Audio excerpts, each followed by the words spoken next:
Hi hello നമസ്കാരം. വിനീസ് കിച്ചണിലേക്ക് എല്ലാവർക്കും സ്വാഗതം. ഇന്നത്തെ യാത്ര നമ്മൾ കൊടുവായൂർ എത്തനൂർക്കാണ് പോണത്. വന്നതിന് ശേഷം ഇത്ര ദിവസവും അമ്മയെ കാണാൻ പോയിട്ടില്ല. അപ്പോൾ അതുകൊണ്ട് തന്നെ നമ്മൾ പോകുന്നത് നമ്മൾ എത്തനൂർക്കാണ്. ഈ വഴി എല്ലാവർക്കും അറിയാം, കൊടുവായൂർ ജംഗ്ഷനാണ്, അങ്ങാടിയുടെ വഴിയാണ്. അത് കഴിഞ്ഞിട്ട് പിന്നെ ആസ് യൂഷ്വൽ നമ്മൾ കാണാൻ പോകുന്ന സമയത്തുണ്ടാവുന്ന നമ്മുടെ എക്സൈറ്റ്മെൻറ്റ്, നമ്മൾ കളിച്ച് വളർന്ന അല്ലെങ്കിൽ നമ്മൾ കണ്ട് വളർന്ന സ്ഥലങ്ങൾ, ഈ ആല്, അതേമാതിരി തൊഴുതിരുന്ന ദൈവങ്ങളെല്ലാം തന്നെ എല്ലാവർക്കും ഓരോരുത്തർക്കും അതൊരു വളരെ നൊസ്റ്റാൾജിക് ആയിട്ടുള്ള സംഭവമാണ് അവരുടെ വീട്ടിലേക്ക് പോവുക എന്ന് പറയുന്നത്. ഇത് കൊടുവായൂർ ഹൈസ്കൂളാണ്. സോ എന്താ പറയുക, നമ്മൾ 22-ാം തീയതി എത്തിയതാണ്. അത് കഴിഞ്ഞതിന് ശേഷം നമ്മൾ അമ്പലം വിസിറ്റും എല്ലാം കൂടി കഴിഞ്ഞതിന് ശേഷമാണ് നമ്മൾ വീട്ടിലേക്ക് പോണത്. അപ്പോൾ എത്രയും പെട്ടെന്ന് ആ ഭാഗങ്ങളൊക്കെ ഒന്ന് തീർത്ത് വെച്ചിട്ട്, എന്താ വെച്ചാൽ വല്ല പെലയോ വല്ലതും വന്നു കഴിഞ്ഞാൽ പെട്ടില്ലേ എന്നും പറഞ്ഞിട്ടാണ് വേഗം അതൊക്കെ തീർത്തത്. അങ്ങനെ നമ്മുടെ എത്തനൂർ കുമ്മാട്ടിയാണ് കേട്ടോ. അതിൻ്റെ വീഡിയോസൊക്കെ ഞാൻ നിങ്ങൾക്ക് വേറെ ഇടുന്നുണ്ട്. അപ്പോൾ കുമ്മാട്ടി വൈബ്സോട് കൂടിയിട്ടാണ് ഞാൻ ഇപ്രാവശ്യം വരുന്ന സമയത്ത് എത്തനൂർ കാണുന്നത്. എനിക്ക് തോന്നുന്നു 20 കൊല്ലമായി. കല്യാണം കഴിഞ്ഞ് എത്ര കൊല്ലമായോ അത്രയും കൊല്ലമായി ഞാൻ കുമ്മാട്ടി കണ്ടിട്ടേ ഇല്ല.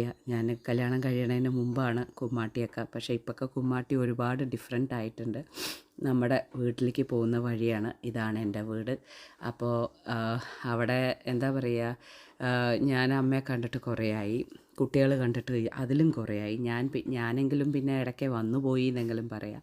പക്ഷേ മക്കളെ കണ്ടിട്ട് കുറേ ആയി എന്ന് വേണമെങ്കിൽ പറയാം.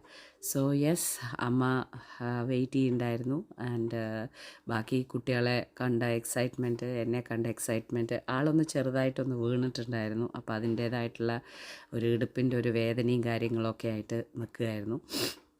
പിന്നെ ആസ് യൂഷ്വൽ നമ്മുടെ ശിങ്കിടികൾ എല്ലാവരും തന്നെ, നായ്ക്കുട്ടികൾ എല്ലാവരുടെയും എല്ലാ സ്ഥലത്തും ഉള്ളത് കൊണ്ട് തന്നെ ഒരുപാട് പേരെടുത്ത് സംസാരിക്കാനൊക്കെ ഉണ്ടായിരുന്നു എനിക്ക്. സോ ഓരോരുത്തരായിട്ട് റിസീവിങ് പാർട്ട് നടന്നുകൊണ്ടിരിക്കുകയാണ്. അങ്ങനെ എന്താണ് പറയുക, അമ്മയെ എല്ലാവരും കണ്ടു. അച്ഛൻ അമ്പലത്തേക്ക് പോയിരിക്കുകയായിരുന്നു. ഞങ്ങൾ എത്തിയത് വൈകുന്നേരമാണ്. സോ സ്നാക്സിന് വേണ്ടിയിട്ടുണ്ടായിരുന്നത് എന്തൊക്കെയാണ് വാങ്ങിച്ചു വെച്ചിരിക്കണമെന്ന് നോക്കാം. നമുക്ക് ചീരവട ഉണ്ടായിരുന്നു, നോർമലായിട്ടുള്ള വടയുണ്ടായിരുന്നു. പിന്നെ ലൈം ജ്യൂസ് അമ്മ ഉണ്ടാക്കി വെച്ചിട്ടുണ്ടായിരുന്നു. രാത്രിത്തെ ഡിന്നർ അമ്മ ഉണ്ടാക്കി വെച്ചിട്ടുണ്ടായിരുന്നു, വിച്ച് ഇസ് മട്ടൻ കറി. പിന്നെ നമ്മുടെ ഇടിയാപ്പം ഉണ്ടായിരുന്നു. അത് ബാക്കി ഉള്ള എല്ലാവർക്കും ഇടിയാപ്പം എല്ലാം ഉണ്ടാക്കി വെച്ചിട്ടുണ്ടായിരുന്നു. എനിക്ക് എന്താണെന്ന് ഞാൻ നേരത്തെ പറഞ്ഞു വെച്ചിട്ടുണ്ടായിരുന്നു. നങ്കിമീൻ, ഉണക്കമീൻ വറുത്തത്, ചോറ്, മുളക് ചാലിച്ചത്. ഇതായിരുന്നു എൻ്റെ മെനു.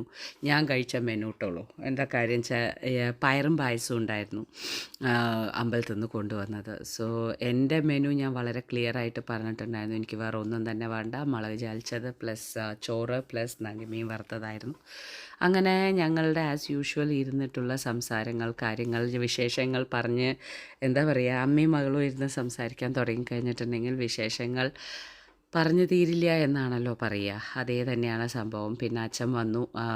പയറും പായസവും ഞാൻ കഴിക്കുന്നുണ്ടായിരുന്നു. അതിൻ്റെ കോമ്പിനേഷൻ ഒന്ന് വേറെ തന്നെയാണ്. എത്ര പേർക്ക് അത് ഇഷ്ടമാണെന്ന് എനിക്കറിയില്ല. നമ്മളുടെ ഇവിടെയൊക്കെ കിട്ടുന്ന ഒരു പ്രസാദമാണ് പയറും പായസവും എന്ന് പറഞ്ഞിട്ട്. ഞാനത് വീഡിയോസിലിട്ടിട്ടുണ്ട് റെസിപ്പി. ശർക്കര പായസം ആൻഡ് ശർക്കരയിൽ വിളയിച്ച വൻപയർ, ഇതിൻ്റെ ഒരു കോമ്പിനേഷൻ പാലക്കാട് ഭാഗങ്ങളിൽ നമുക്ക് ശിവൻകോവിലിൽ, ദേവീക്ഷേത്രത്തിലൊക്കെ നമുക്ക് പ്രസാദമായിട്ട് കിട്ടും. അങ്ങനെ നോൺ വെജ് കഴിക്കുന്നതിന് മുമ്പ് തന്നെ ഞാൻ പ്രസാദങ്ങളെല്ലാം തീർത്തു. അത് കഴിഞ്ഞ് നമ്മൾ ഭക്ഷണമൊക്കെ കഴിച്ചതിന് ശേഷം ആസ് യൂഷ്വൽ ഞങ്ങളുടെ സ്റ്റാൻഡേർഡായിട്ട് മുത്തശ്ശനും എല്ലാവരും കൂടി ഇരുന്ന് കളിക്കുന്ന ഒരു കളിയാണ് മൊണോപ്പൊളി. അതിൽ തമ്മിത്തല്ലുണ്ടാവും, വഴക്കുണ്ടാവും, പ്രോപ്പർട്ടി വാങ്ങിക്കൽ വിക്കൽ എന്നുള്ള രീതിയിൽ ജയിച്ചവർക്ക് കൊടുക്കാത്തവർക്ക് എന്ന് പറഞ്ഞ മാതിരി ഞങ്ങളുടെ കളി തുടർന്നു. ഏകദേശം 2 മണിയോളം ഞങ്ങൾ കളിച്ചിട്ടുണ്ട് കേട്ടുള്ളൂ.